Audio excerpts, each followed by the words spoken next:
नमस्कार दोस्तों, तकनीकी समाधान के इस चैनल पर आपका पुनः हार्दिक स्वागत है। आज का जो टॉपिक है वो है एचआरएमएस पोर्टल पर जो रेलवे से सेवानिवृत्त होने वाले कर्मचारी हैं वे अपनी पेंशन पुस्तिका कैसे फिलअप करेंगे, तो इसी विषय पर हम आज चर्चा करते हैं।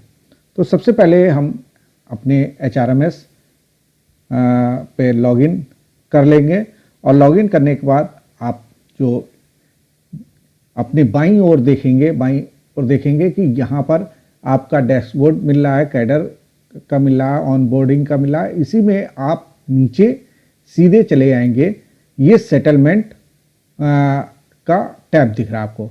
अब सेटलमेंट पे आप जो ट्रायंगल बना हुआ है इस पे आप जब क्लिक करते हैं तो आपको हेल्प दिखेगा, पेंशन बुकलेट दिखेगा और सेटलमेंट स्टेटस रिपोर्ट दिखेगी। तो आपको क्या करना है, पेंशन बुकलेट पर आपको क्लिक करना है। तो आप पेंशन बुकलेट पे जैसे क्लिक कर रहे हैं तो यहाँ पर आपको पेंशन का जो सेवानिवृत्त कर्मचारी है उसका पर्सनल इंफॉर्मेशन रहेगी, ऑफिशियल इंफॉर्मेशन का टैब मिलेगा, पे रिलेटेड इंफॉर्मेशन का होगा, फिर बैंक डिटेल है और फिर फैमिली एंड पेंशन बेनिफिशरीज का है और क्वार्टर डिटेल है। तो जो पर्सनल इंफॉर्मेशन है, सबसे पहला आपका जो आ रहा है पर्सनल इंफॉर्मेशन। तो पर्सनल इंफॉर्मेशन भरने से पहले मैं आपको ये सुझाव दूंगा कि कुछ जो डॉक्यूमेंट हैं उनको स्कैन करके अपने कंप्यूटर में सेव कर लें। वो क्या क्या डॉक्यूमेंट रहेंगे, सेवानिवृत्त कर्मचारी का फोटो जो जेपीजी फॉर्मेट में होगा या पीएनजी में होगा। ये आप करिएगा 25 से लेकर 50 केबी का साइज का आपको फोटो रखना है। फिर सेवानिवृत्त कर्मचारी, उसकी पत्नी या पति जैसा भी मामला हो, अगर सेवानिवृत्त कर्मचारी पुरुष है तो अपनी पत्नी का, या महिला कर्मचारी है तो वो अपने पति का संयुक्त फोटो यानी कि ज्वाइंट फोटो आपको रखना है सेव करके। वो भी किस में रखना है, किस फॉर्मेट पे, आपको जेपीजी में या पीएनजी में करना है और 25 से 50 केबी के बीच का रहना चाहिए। फिर आपका पति पत्नी सहित परिवार के सभी सदस्यों का फोटो आपको अलग अलग, वहाँ पे तो यहाँ पे तो था ज्वाइंट में, यहाँ अलग अलग आपको फोटो रखना है, वो भी जेपीजी या पीएनजी फॉर्मेट में 25 से 50 केबी के बीच का होना चाहिए। सेवानिवृत्त कर्मचारी का आधार कार्ड जो होगा वो पीडीएफ में होगा, स्कैन पीडीएफ में कीजिएगा और वो भी 25 से 50, यानी कि जितना भी आपको डॉक्यूमेंट रखना है उसकी साइज जो होगी 25 से 50 केबी का ही रखिएगा, तभी वो वहाँ पर अपलोड करने में बड़े आसानी होगी। तो सेवानिवृत्त कर्मचारी का आधार कार्ड हो गया और फिर पति या पत्नी जैसा भी स्थिति हो के साथ परिवार के सभी सदस्यों का आधार कार्ड आपको स्कैन करना है, वो भी पीडीएफ फॉर्मेट में रहेगा 25 से 50 केबी के बीच का। सेवानिवृत्त कर्मचारी का पैन कार्ड, वो पैन कार्ड किस में, ये भी पीडीएफ फॉर्मेट में रहेगा। फिर मेडिकल कार्ड, जो इस समय मेडिकल की सुविधा आप ले रहे हैं तो वो मेडिकल कार्ड जो आपका बना हुआ है कर्मचारी का पहले से, उसको स्कैन करके रखना है और वो भी किस में रहेगा, पीडीएफ फॉर्मेट में रहेगा। फिर कैशलेस इलाज योजना के संबंध में परिवार का जो विवरण, घोषणा विवरण आपको देना है, वो फॉर्म 4 होगा, जो कि आपको ऑफलाइन जब आपने फॉर्मेट भरा था, जो कि मेरा इस संबंध में आप पिछला वीडियो मेरा देख लीजिएगा कि जो आपका कैशलेस इलाज योजना के संबंध में परिवार के विवरण का आपने घोषणा फॉर्म भरा था, उसका भी आप फोटो खींचकर जेपीजी साइज में, जेपीजी फॉर्मेट में या पीएनजी में आपको रख लेना है। यदि आप पूर्व सैनिक हैं, आप पहले सर्विस कर चुके हैं पूर्व सैनिक के रूप में, तो आपको वहाँ पीपीओ मिला होगा, उस पीपीओ को भी आपको स्कैन करके रखना है, वो भी पीडीएफ फॉर्मेट में 25 से 50 केबी का। फिर कैंसिल चेक आपको एक रखना है, जिस बैंक में आपका ये पेंशन जाना है उस बैंक का आपको चेक जो मिला होगा उसमें कैंसिल चेक आप करके यहाँ पे पीडीएफ फॉर्मेट में अपलोड करेंगे। अगर ऐसा मामला भी होता है कि कर्मचारी इलिटरेट है, अशिक्षित वर्ग में आता है, बहुत से हमारे जो अभी पुराने क्लास 4 कर्मचारी हैं वो अशिक्षित हैं। तो अगर इस मामले में अशिक्षित हैं तो वो क्या करेंगे, वो अपना जो पासबुक है, पासबुक का फ्रंट वाला पेज, ये कैंसिल चेक का रखने का तात्पर्य क्या है कि आपका खाता का नंबर वहाँ पर और आपका नाम और आईएफएससी कोड ये आपका स्पष्ट होना चाहिए, ताकि आपका जो पेंशन जाएगा उसी खाते में जाएगा, उसी आईएफएससी कोड पे जाएगा और आपका नाम सही होना चाहिए। तो अगर आपके पास चेक नहीं है, चेक इशू नहीं हुआ है, तो आप क्या करेंगे, आपके बैंक का जो खाता है, आप पासबुक है, उस पासबुक का फ्रंट वाला पेज जिसमें आपका नाम, खाता संख्या, आईएफएससी कोड इत्यादि जो विवरण प्रिंटेड है उसका आप स्कैन करेंगे पीडीएफ फॉर्मेट में और वो अपलोड आपको करना है कैंसिल चेक की जगह। तो ये 10 डॉक्यूमेंट आपको जो दिख रहे हैं, ये 10 डॉक्यूमेंट आप स्कैन करके अपने कंप्यूटर में सेव कर लीजिएगा और जहां जहां जरूरत होगी वहां पर ये अपलोड करना है। ठीक है। तो पर्सनल इंफॉर्मेशन में HRMS एम्प्लॉय आईडी यहाँ पहले से फीड है, यहाँ पर आप देख लीजिएगा। और फिर यहाँ नाम आप यहाँ पर अपना नाम टाइप कर लेंगे। नाम वैसे पहले से भी आपका टाइप हो इसमें दिखाई देगा। फिर आधार नंबर यहाँ पर आपको अपना देना होगा। तो आधार नंबर आपने दे दिया और फिर इसके बाद आधार को अपलोड करना है आपको।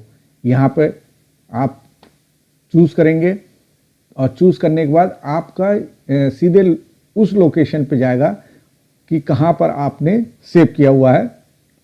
तो ये तो डाउनलोड पे आपका दिख रहा है। वैसे आपने जहाँ जिस ड्राइव में या लोकल डिस्क सी में सेव किया हो, डी में किया हो, ई में किया हो, जहाँ पे भी आपने किया है उस जगह लोकेशन पे आपको जाके उसको सिलेक्ट करना है और सिलेक्ट करने के बाद ओपन कर देंगे, यहाँ पे अपलोड हो जाएगा। ठीक है। और बता ही दिया मैंने कि उसकी साइज़ क्या होगी, ये पीडीएफ में होगी, आधार पीडीएफ में होगी और 25 से 50 केबी में आपका होगा। यहाँ चूज़ कर लीजिएगा और चूज़ करने के बाद अपलोड पे क्लिक करिएगा, अपलोड हो जाएगा। फिर नेशनलिटी हो गई इंडिया, डेट ऑफ बर्थ आपका पहले से फीड होगा, तो यहाँ पर देख लीजिएगा। रिलीजन हिंदू या जो भी आपका वहाँ है, चूँकि ये प्री फीडेड है, क्योंकि जब आप सर्विस में आए थे और अब जैसे HRMS हुआ है तो आपके डीलर ने ये चीज़ें इंफॉर्मेशन जो हैं उसने अपलोड कर दी थी। फिर आपका कम्युनिटी क्या है, जेंडर क्या है और फादर्स नेम क्या है। यहाँ फादर्स नेम में अगर आपका गलत लिखा हो तो यहाँ पे ठीक कर लेंगे आप। और फिर जॉइंट फोटोग्राफ, जो कि मैंने बताया था कि पति और पत्नी का इसमें जॉइंट फोटो होगा। और इन केस अगर जो महिला है वो क्या नाम है, अगर अपने पति के आश्रित होकर पति की मृत्यु के बाद उसकी नौकरी लगी है तो वो केवल अपना लगाएगी, या पति जिसकी वाइफ एक्सपायर कर गई है तो वो सिंगल फ़ोटो लगाएगा। तो जो ये ऐसे केस हैं वो सिंगल फ़ोटो लगेंगे और नहीं तो यहाँ जॉइंट फ़ोटो यहाँ पर अपलोड करना होगा और यहाँ चूज़ करके अपलोड कर देंगे। इसके बाद यहाँ पर आपका आ रहा है कि कर्मचारी का सिग्नेचर यहाँ पे अपलोड करना है। तो इसको क्लिक हियर टू साइन, अगर आप यहाँ क्लिक करेंगे तो ये आपको एक मिल जाएगा, यहाँ पर आपको साइन करना है। तो आपका जो साइन होगा वो जैसा साइन है आप उसको कर लीजिएगा। ठीक है ना। तो जो भी साइन हो आपको यहाँ पर आपने साइन कर लिया और इसको सबमिट कर देंगे। तो ये चूँकि मैं डेमो दे रहा हूँ तो ये साइन मैं क्लियर कर देता हूँ यहाँ पर। ठीक है। और अगर आपको साइन करना है तो यहाँ सबमिट कर देंगे। ओके, इसके बाद अगर कोई इलिटरेट है तो वो यहाँ पर क्लिक करेगा और क्लिक करने के बाद ये चेक बॉक्स क्लिक करेगा और उसका यहाँ फिंगर इमेज यहाँ पे अपलोड कर दें। यहाँ पैन नंबर आपका प्री डिफाइंड है, आप डीलर ने भर दिया है और यहाँ पर आपको इसमें अपलोड पैन, तो पैन पे क्लिक करेंगे और पैन कार्ड यहाँ पर अपलोड करेंगे। पैन कार्ड किस में आपका आएगा, पीडीएफ फॉर्मेट में आपका अपलोड करना है। जैसे आप चूज़ करेंगे तो सीधे आपको ले जाएगा ये, जिसमें भी आपका कहने का मतलब है कि आप जब चूज़ करेंगे तो ये अपने आप ही जिस फॉर्मेट में इसको चाहिए वो उसी फॉर्मेट के लिए वो यहाँ पर दिखाई देगा उसको कि ये पीडीएफ में करना है, तो ये बता दे रहा है कि पीडीएफ कोई फाइल हमारे पास अपलोड कीजिए। ठीक है, तो ये पीडीएफ में चूज़ करके अपलोड कर दीजिएगा।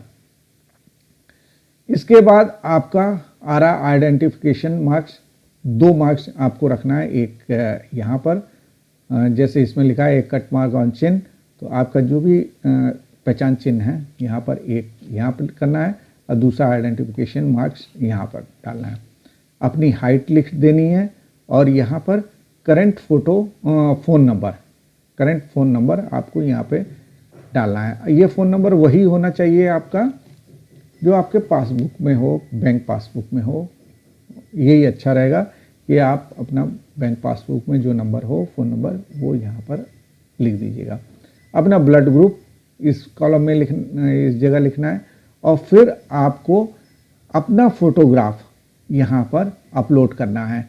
तो फोटोग्राफ अपना अपलोड करने के लिए यहाँ चूज़ करेंगे, तो जैसे ही आप क्लिक करेंगे तो ये सीधे किस में ले गया, ये ले गया पीएनजी या जेपीजी फॉर्मेट में आपको यहाँ पर अपलोड करना है। और वो भी कितने साइज में, 25 से 50 केबी के साइज में यहाँ पे अपलोड करना है।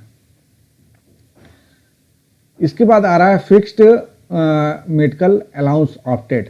तो ये आपको जो फिक्स्ड मेडिकल अलाउंस चाहिए तो आप यहाँ पर यस करेंगे, यहाँ पर क्लिक करेंगे तो यस कर देंगे कि मुझको अमाउंट चाहिए, अलाउंस चाहिए, जो मेडिकल अलाउंस है वो मुझको चाहिए, जिसे शॉर्ट फॉर्म में कहते हैं एफएमए। मुझे एफएमए चाहिए या नहीं चाहिए। तो मैं तो सुझाव ये दूंगा कि आप इस एफएमए मत लीजिएगा, क्योंकि आप एफएमए लेने के बाद आउटडोर की सुविधा से वंचित हो जाएंगे। तो आप अगर आउटडोर की सुविधा, मेडिकल की आउटडोर की सुविधा लेना चाहते हैं तो आप यहाँ पर नो करेंगे। अगर आप चाहते हैं कि आउटडोर की सुविधा नहीं लेनी है मुझे, मैं केवल इंडोर की सुविधा लूँगा, तो यस कर सकते हैं। और जब यस करेंगे तो आपको एक निश्चित अमाउंट प्रति माह आपके पेंशन में लग जाएगा। तो आप starting date of medical allowance, जिस डेट से आप चाहते हैं कि यहाँ पे मुझे इस तारीख से मुझको मेडिकल अलाउंस चाहिए, तो तारीख क्या होगी आपका। अगर ऑप्ट करते हैं, यस करते हैं, तो आप रिटायरमेंट के दूसरे दिन से ही आपको जिस तारीख से आपका पेंशन आप मिलनी है उस तारीख से ही आप यहाँ पे भी इस डेट को चूज़ कर लेंगे।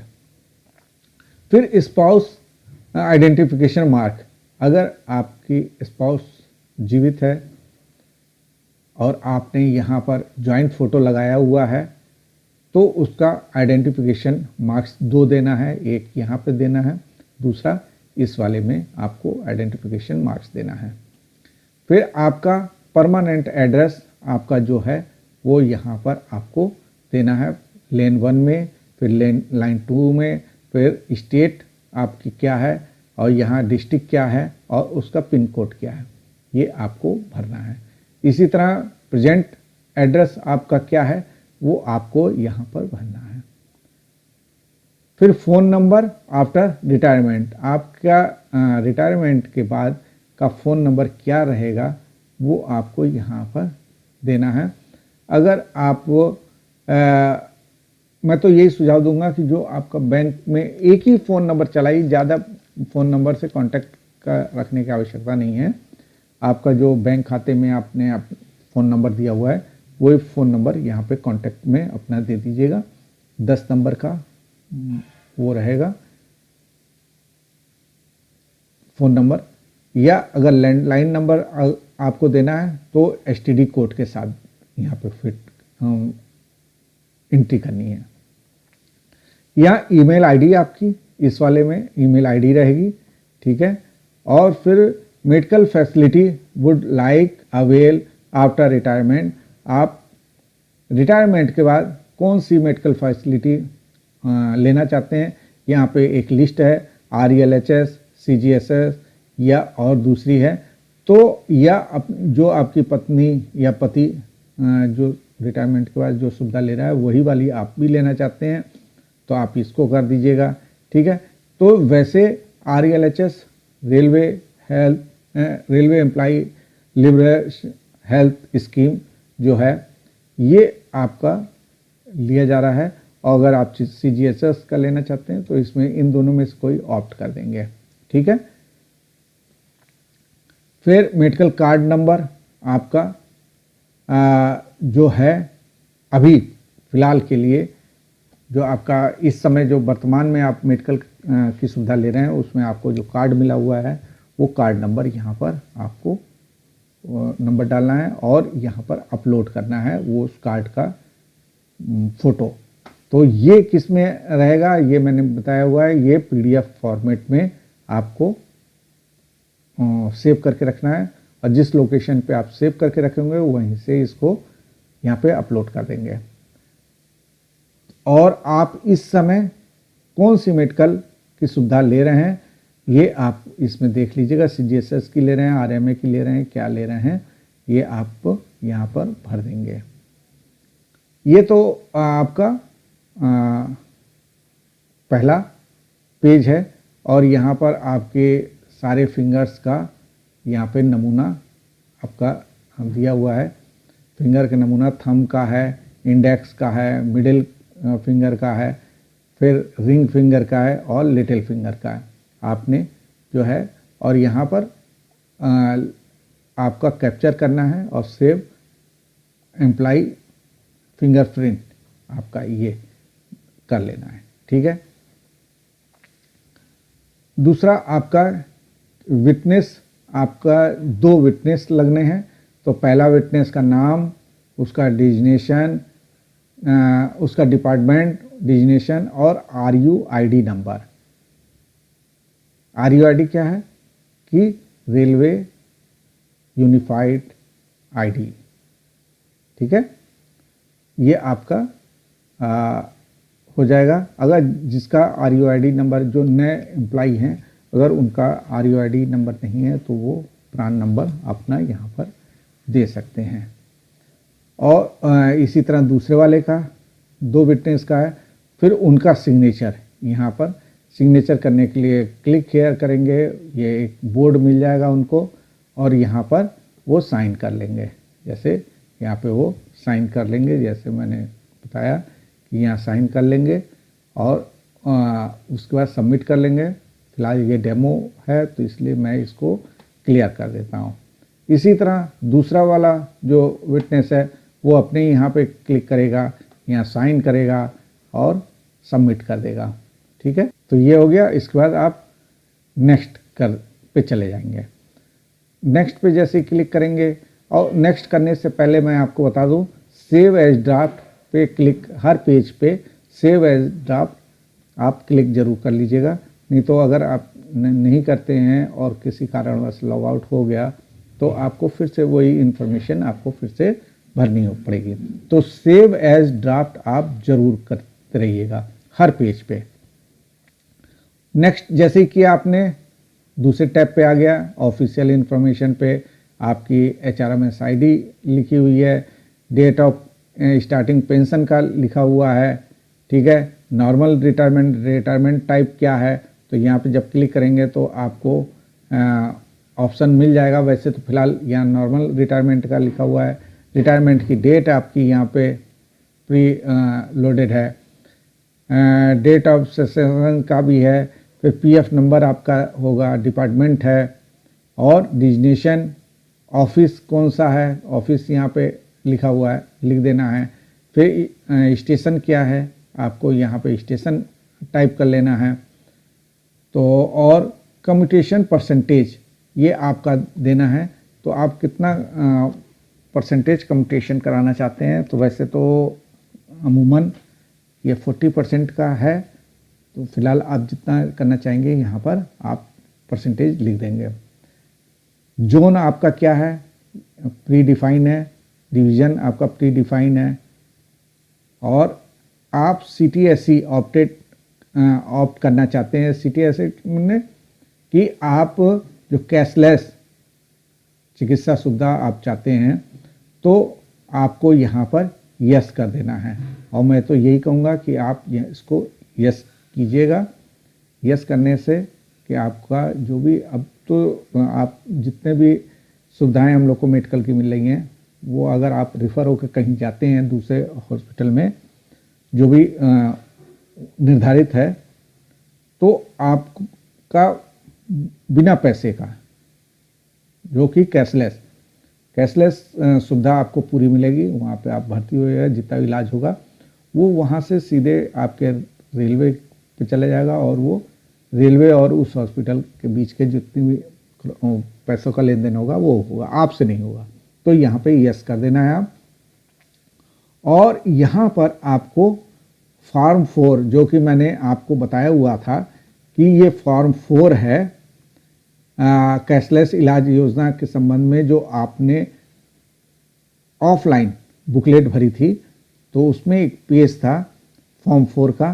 तो उसका आप फ़ोटो खींचिएगा और JPG फ़ोटो क्या स्कैन कर लीजिएगा और JPG फॉर्मेट में उसको आप सेव कर लीजिएगा और यहाँ पर आप अपलोड करेंगे। तो यहाँ पर क्लिक करेंगे, जैसे ही क्लिक करेंगे वो आपको सीधे बता देगा कि मुझे JPG फॉर्मेट पे चाहिए, ठीक है। और यहाँ अपलोड कर दीजिएगा। और अपलोड करके क्या करेंगे आप, फिर से सेव एज ड्राफ्ट पे क्लिक करेंगे। और सेव एज ड्राफ्ट पे क्लिक करने के बाद आप नेक्स्ट पे क्लिक करेंगे। जब नेक्स्ट पे क्लिक करेंगे तो सीधे कहाँ, तीसरे वाले टैब पे चला आएगा कि पे रिलेटेड इन्फॉर्मेशन। आपका HRMS ID यहाँ लिखी हुई है, पे लेवल कितना है वो लिखा हुआ है, DA रेट कितना है इस समय वो लिखा हुआ है, बिल यूनिट लिखा हुआ है। अब आप अगर मिलिट्री से रिटायर्ड हुए हैं, पहले के हैं, तो यहाँ पर कब से आपकी सेवा थी और कब तक थी, PPO का डेट क्या है, और PPO का आप यहाँ पर वो नंबर लिखेंगे और ग्रेचुटी कितनी मिली थी आपको ये आप लिखेंगे। और यहाँ पर PPO जो है उसको अपलोड करेंगे। तो यहाँ क्लिक करेंगे तो ये सीधे फिर आ गया कि आप PDF फॉर्मेट में जो आपने स्कैन करके रखा हुआ है यहाँ पे चूज़ कर लीजिएगा, अपलोड कर दीजिएगा। इसकी साइज़ क्या होगी, क्या बताया था मैंने, 25 से 50 KB की साइज़ होगी। और इसके बाद अदर कोई सर्विस आपने किया हुआ है तो उसका डिटेल आपको यहाँ पर देना है, service from, service to, service from, service to. और फिर इसके बाद क्या करना है हमको, फिर से क्या करना है हमको, सेव एज ड्राफ्ट में क्लिक करना है। और करने के बाद नेक्स्ट पे क्लिक करेंगे। नेक्स्ट पे क्लिक करते हैं तो फिर हमारे बैंक डिटेल पे टैब पे आ गए हैं हम। तो बैंक डिटेल पे आपको क्या करना है, HRMS ID है, आप यहाँ पे IFSC कोड भरना है आपको, ठीक है। IFSC कोड जैसे ही आप यहाँ पे अपना भरते हैं और फैच बैंक डिटेल पे क्लिक करेंगे तो जो IFSC कोड आप यहाँ पर डालेंगे उसका पूरा डिटेल यहाँ पर आ जाएगा कि बैंक का नाम भी आ जाएगा, ब्रांच का नाम भी आ जाएगा, सारी चीज़ें यहाँ पर अपने आप फीड हो जाएंगी, फुल एड्रेस भी हो जाएगा, माइकर कोड भी, सारी चीज़ें इसमें आपका आ जाएगा। अब आपको क्या सेविंग बैंक अकाउंट नंबर यहाँ पे देना है और नेम देना है इनका, जो पेंशनर का नाम है, जो रिटायर हो रहा है कर्मचारी, उनका नाम यहाँ पर देंगे। ये नाम वही होना चाहिए वैसे जैसा आपका आधार कार्ड में नाम है और सर्विस बुक में जो नाम है वही नाम बैंक में भी वही नाम से होना चाहिए। अगर नहीं है तो आप बैंक अपने बैंक में जाके अपना आधार सबमिट करके केवाईसी करा के अपना बैंक का डिटेल भी अपडेट करा लीजिए। और जैसा आपके पेंशन बुक में जो नाम लिखा है, जो स्पेलिंग लिखी है, वही स्पेलिंग आपके बैंक अकाउंट में भी होनी चाहिए। यहाँ पर आपको कह रहा है अपलोड कैंसिल चेक। तो कैंसिल चेक के लिए आपने स्कैन करके रखा हुआ है, आप क्लिक करेंगे। ये पीडीएफ फॉर्मेट में चाहिए था तो पीडीएफ फॉर्मेट में आपको यहाँ पे कर देना है। अगर मैंने जैसा पहले भी बताया आपको कि अगर आपको चेक इशू नहीं हुआ है और तो आप बैंक का जो पासबुक है उसका फ्रंट पेज है जिसमें नाम डिटेल पूरा लिखा होता है, आपका नाम, बैंक का नाम, bank account number, IFSC code, MICR code, ये जो डिटेल लिखे हुए हैं वहाँ उसका स्कैन कर लीजिएगा उस पेज का और यहाँ पे अपलोड कर दीजिएगा। ये हो गया। और फिर इसमें 2 विटनेस आपको देने हैं। तो आप उसका एक विटनेस का नाम, डिपार्टमेंट, डिजिग्नेशन, RUID, इसी तरह विटनेस। तो ये कौन से होंगे? जो आपने एक बार पहले पेज पे भी आपने 2 विटनेस दिए थे तो उन्हीं का यहाँ पर भी होगा और उनके फिर साइन दोनों के पे हो जाएंगे। और फिर क्या करेंगे आप? सेव एज ड्राफ्ट पे क्लिक करेंगे और फिर उसके बाद नेक्स्ट पे करेंगे। अब ये पेज आ रहा है फैमिली और पेंशन बेनिफिशरीज का। तो यहाँ पहला नाम होगा जो आपने ऑफलाइन बुकलेट भरी थी, वही मेंबर की पूरी लिस्ट आपको यहाँ पर देनी है। ठीक है, तो ये आपका नाम हो गया, उसका डेट ऑफ बर्थ यहाँ पे हो गया। डेट ऑफ बर्थ कौन सा होगा? आधार कार्ड वाला होगा। और यहाँ पे उसका सर्टिफिकेट यहाँ अपलोड करना है।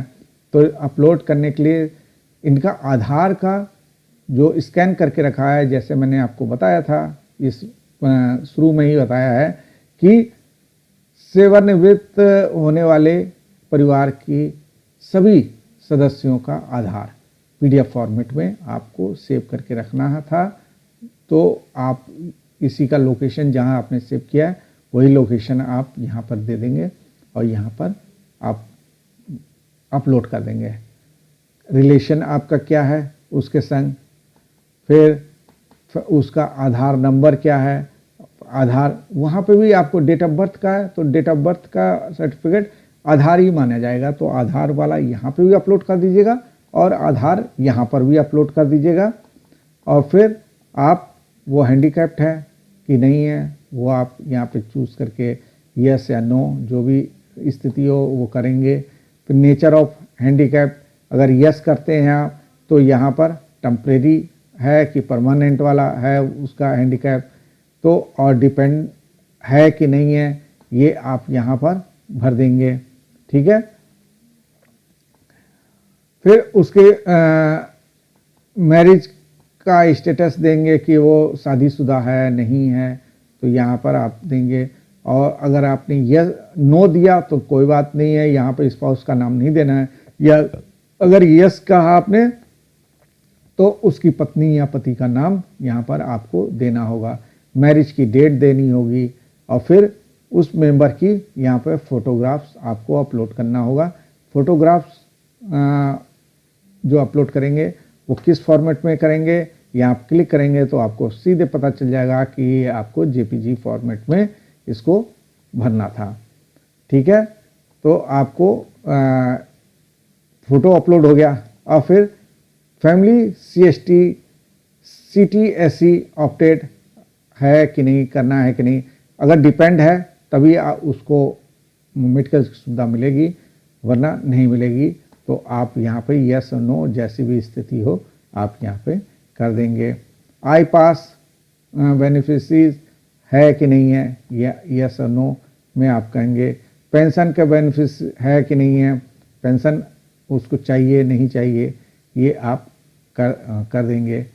अगर यहाँ पे केवल 4 फैमिली का वो बना हुआ है, अगर हो सकता है कि किसी का ज़्यादा हो या कम हो तो उसी स्थिति में ये यहाँ पर आपका प्लस और माइनस माइनस माइनस, यानी कि अगर हमारे पास यहाँ 4 बने हुए हैं, हमारे पे केवल फैमिली में 2 ही लोग हैं, तो हम बाकी को यहाँ पे क्लिक करके वो हटा सकते हैं। अगर 4 से ज़्यादा है तो आप यहाँ प्लस पे क्लिक करेंगे तो एक रो और जुड़ जाएगी। ठीक है, इसके बाद आपको क्या करना है, आपको करना है कि यहाँ पर अगर आपका कोई फैमिली इस तरह की नहीं है जिसका नाम दिया जाना है, तो आप यहाँ पे चेक कर देंगे कि आई हेयर बाई डिक्लेयर, कि मैं ये घोषणा करता हूँ कि there are no eligible pension beneficiary as per railway pension rule.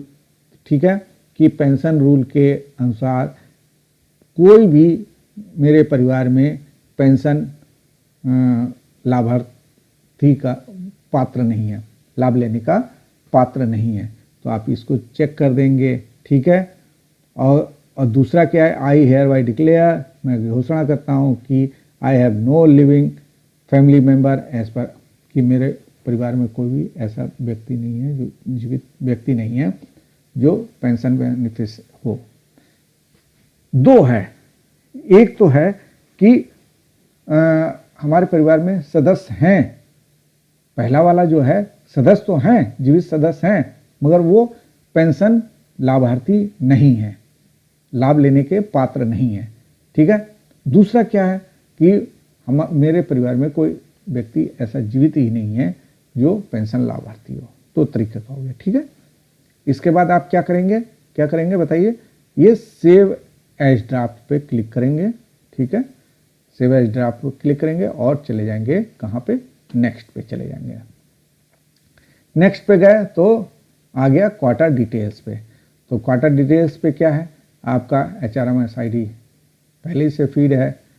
Quarter, अगर आपको रेलवे क्वार्टर मिला हुआ है तो उसका नंबर देंगे, क्वार्टर का नंबर, किस कॉलोनी में मिला हुआ है यहाँ पर देंगे, किस स्टेशन पे है वो देंगे, और फिर आपको क्वार्टर रोके रहने का जो आपने एप्लीकेशन दिया हुआ है, क्योंकि ये आप पेंशन बुकलेट भर रहे हैं तो आपने एक एप्लीकेशन दिया होगा कि मैं अपने बच्चे के इस अगले स्कूली सत्र तक मैं रोके रखना चाहता हूँ या चाहती हूँ, या किसी कारण से जो भी आप कारण दिया होगा और आपको ये ग्रांट हो गया होगा कि हाँ ठीक है आप इतने तारीख तक रख सकते हैं, तो वो डेट आपको यहाँ पर मेंशन करनी होगी। ठीक है, और फिर कब आप खाली करेंगे, ठीक है, वो डेट आपको यहाँ पर मेंशन करनी होगी। और फिर ये आपका इस तरह जितने भी टैब थे ये कंप्लीट आपका बुकलेट भर गई है। बुकलेट भरने के बाद ये वाला टैप करने के बाद फिर सेव एज डिटेल पे आप सेव एज ड्राफ्ट पे आप क्लिक कर देंगे, और इसको ड्राफ्ट करने के बाद आप एक बार ये प्रीव्यू जरूर कर लीजिएगा कि प्रीव्यू कर लिया आप, कि भाई मैंने जो जो चीज़ें भरी हैं वो वहाँ पर दिख रही हैं सही सारी चीज़ें कि नहीं, तो आप इस पर क्लिक कर लीजिएगा और इसको डाउनलोड करके रख लीजिएगा अपने पास। डाउनलोड कर लेंगे और उसके बाद फिर आप सेव पेंशन बुकलेट इसको करिएगा। ये तब तक मत करिएगा जब तक आपको कुछ संशोधन करना हो। अगर आपने एक बार सेव पेंशन बुकलेट कर दिया तो उसके बाद आप संशोधन इसमें नहीं कर पाएंगे एज ए एम्प्लॉय। फिर आपको पुनः अपने डीलर के पास जाके उससे कहना पड़ेगा, वो फिर आपको बैक कर सकता है या वहीं पे लॉग इन करके आपको बुकलेट ठीक कराएगा। तो ये इस तरह आप अपना पेंशन बुकलेट ऑनलाइन ईजिली भर सकते हैं। और फिर मैं एक बार और दोहरा दूं आपको कि पेंशन बुकलेट भरने से, ऑनलाइन पेंशन बुकलेट भरने से पहले आपको ये जो डॉक्यूमेंट 10 डॉक्यूमेंट मैंने जो दिखाए हैं, ये इन 10 डॉक्यूमेंट को आप स्कैन करके अपने कंप्यूटर के किसी भी ड्राइव में रख लीजिएगा, और जब भी वहाँ अपलोड करना हो उस ड्राइव पे जाके वहाँ की लोकेशन देके आप कर लीजिएगा। और ये सारे डॉक्यूमेंट 25 से 50 KB के अंदर ही आप इसको सेव कीजिएगा। ज़्यादा बड़ा डॉक्यूमेंट होने से के कारण आपका अपलोड होने में समस्या हो सकती है, इसलिए आप कोशिश कीजिएगा 25 से 50 के बीच की ही साइज हो।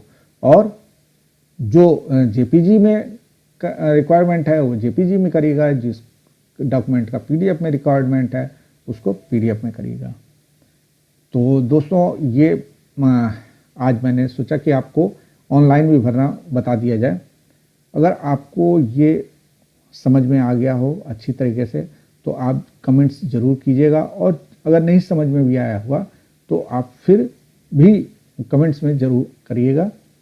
और अभी तक जिन जिन दोस्तों ने इसको लाइक नहीं किया है या सब्सक्राइब नहीं किया है तो मेरा आपसे अनुरोध है कि आप इस चैनल को सब्सक्राइब कीजिए, ताकि इसी तरह के महत्वपूर्ण सूचनाएं, महत्वपूर्ण जानकारी, महत्वपूर्ण क्रियाविधि आपको समय पर उपलब्ध हो जाए। धन्यवाद दोस्तों।